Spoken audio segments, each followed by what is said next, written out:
성도 여러분 안녕하십니까? 2022년 7월 23일 토요 새벽 말씀 함께 나누겠습니다. 함께 나누실 하나님 말씀은 고린도후서 9장 1절에서 9절까지입니다. 본문에서 바울은 바른 헌금과 관련한 가르침 주고 있습니다. 본문을 통해 바른 헌금은 자발적이며 기쁨으로 드림에 대한 말씀 함께 묵상하며 나누겠습니다. 첫째 묵상할 내용, 바른 헌금은 자발적이다라는 것입니다. 본문 1절에 보시면 바울은 성도를 섬기는 일에 대하여는 내가 너에게 쓸 필요가 없나니 라고 하였습니다. 예루살렘 교회를 돕는 헌금에 대해 이야기하고 있는 바울은 성도를 섬기는 일에 대하여는 고린도 교회에 쓸 필요가 없다라고 하였습니다. 성도를 섬기는 일이란 어려움에 처한 성도를 돕기 위한 구제 헌금을 의미하고 그것은 꼭 필요한 것입니다.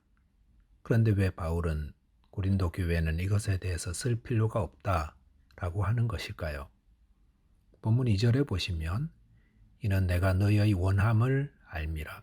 내가 너희를 위하여 마게도냐인들에게 아가야에서는 1년 전부터 준비하였다는 것을 자랑하였는데 과연 너희의 열심이 퍽 많은 사람들을 분발하게 하였느니라 라고 하였습니다. 바울은 고린도 교회의 원함을 안다 라고 하였습니다. 여기서 너희의 원함이란 고린도 교회가 예루살렘 교회의 어려움을 돕고 싶어하는 원함을 의미합니다. 고린도 교회는 그 어떤 교회보다 먼저 예루살렘 교회가 궁핍한 가운데 있다는 소식을 듣고 그들을 돕고 싶어 했었습니다. 그 사실을 알기 때문에 바울은 고린도 교회에 편지를 보내면서 새삼스럽게 다시 어려운 지체교회를 도와야 한다라는 말을 하지 않았던 것이었습니다. 하지만 마게도냐 교회는 이와 달랐습니다. 마게도냐 교회에서 바울은 고린도 교회가 예루살렘 교회를 돕기 위한 헌금을 시작했다라는 이야기를 하면서 함께 그 일에 참여하도록 독려했다라고 하였습니다. 그 결과 마게도냐 교회 많은 사람들이 이에 분발하여 예루살렘 교회를 돕는 헌금에 동참하였던 것입니다. 여기 보시면 바울이 예루살렘 교회 성도들을 구제하기 위해 고린도 교회와 마게도냐 교회들을 대하는 방식이 조금 다르다는 것을 알 수 있습니다. 이미 잘 알고 있는 고린도 교회에는 재차 그 헌금에 대해서 강조하지 않았고 그것을 모르는 마게도냐 교회에는 이미 시작한 고린도 교회를 예를 들어 독려하였습니다. 바울이 구제 헌금에 대한 이야기를 하면서 고린도 교회와 마게도냐 교회에 각각 다른 방식으로 대한 것은 헌금은 강제적이지 않고 자발적이어야 한다라는 중요한 원칙 때문입니다. 본문 3절과 4절에 보시면 그런데 이 형제들을 보낸 것은 이 일에 너희를 위한 우리의 자랑이 헛되지 않고 내가 말한 것 같이 준비하게 하려 함이라. 혹 마게도냐인들이 나와 함께 가서 너희가 준비하지 아니한 것을 보면 너희는 고사하고 우리가 이 믿던 것에 부끄러움을 당할까 두려워하노라 라고 하였습니다. 여기 보시면 바울은 고린도 교회가 비록 구제 헌금에 대한 것을 일찌감치 시작했고 그래서 다른 교회들에게 도전을 주기까지 했지만 정작 고린도 교회는 그 헌금을 아직까지 제대로 마무리하지 못한 사실을 알고 그 일을 마무리하라라고 권하고 있습니다. 본문 5절에 보시면 그러므로 내가 이 형제들로 먼저 너희에게 가서 너희가 전에 약속한 연보를 미리 준비하게 하도록 권면하는 것이 필요한 줄 생각하였노니 이렇게 준비하여야 참 연보답고 억지가 아니니라 라고 하였습니다. 바울은 바른 헌금은 미리 준비하여 드리는 것이라 하였습니다. 그런데 그 준비를 억지로 하는 것이 아니라 자발적으로 속에서 우러나와 준비해야 참 헌금이 된다 하였습니다. 저와 여러분들께서 하나님이 내게 베푸신 은혜를 생각하고 또 어려운 지체를 돕는 일에 마음에 주신 감동을 따라 잘 준비하여 참 헌금으로 하나님께 헌신하게 되시기 바라겠습니다. 둘째로는 바른 헌금은 기쁨으로 드리는 것이다 라는 것입니다.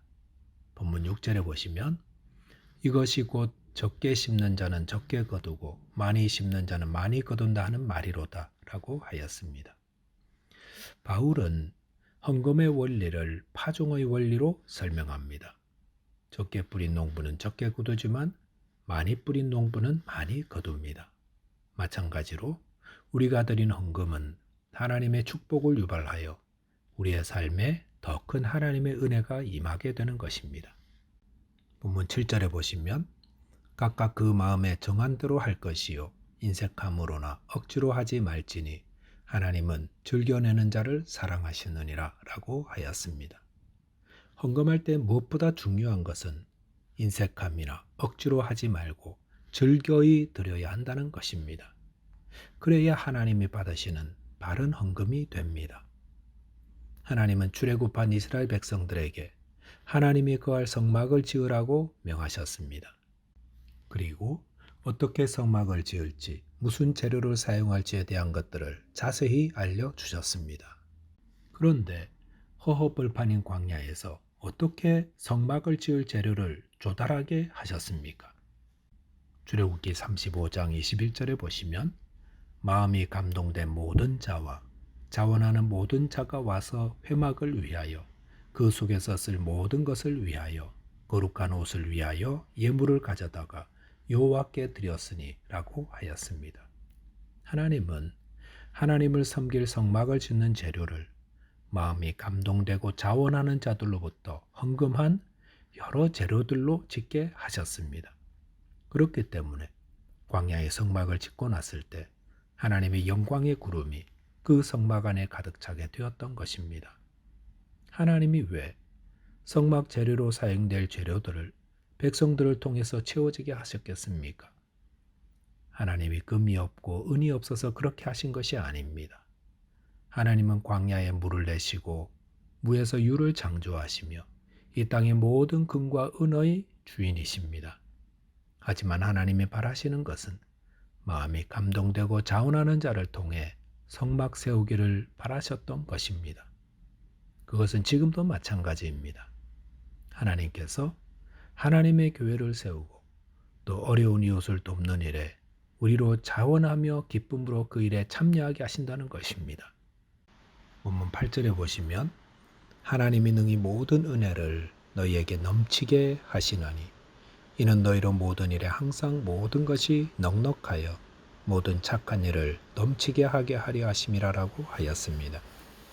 바울은 헌금에 대한 이야기를 하면서 하나님이 어떤 분인지를 다시 알려줍니다. 하나님은 능히 모든 은혜를 우리에게 넘치게 하시는 분이십니다. 그렇게 은혜를 주시는 이유는 우리로 모든 일에 항상 넉넉하게 하시고 또 모든 착한 일을 넘치게 하기 위함이라 하셨습니다. 하나님은 저와 여러분이 주님의 일에 넉넉하며 또 어려운 이웃을 돕는 일에 너그러운 자 되기를 바라십니다.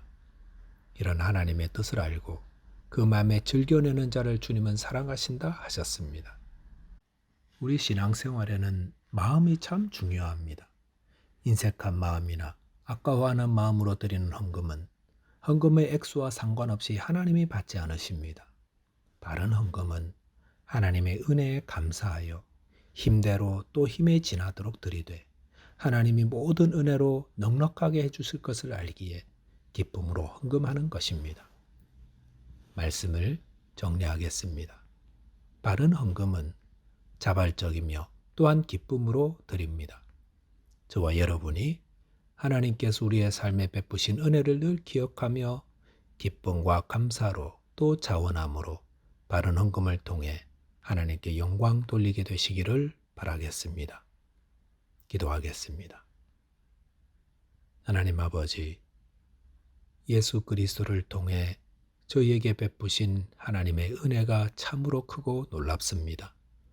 이 은혜를 받은 저희들 감사하며 또 자원함으로 기쁨으로 헌금하며 주님의 나라를 세우는 데 동참하는 자 되게 하여 주옵소서. 우리 주 예수 그리스도 이름 의지하여 기도하옵나이다. 아멘. 오늘도 믿음으로 승리하는 하루 되시기 바라겠습니다. 감사합니다.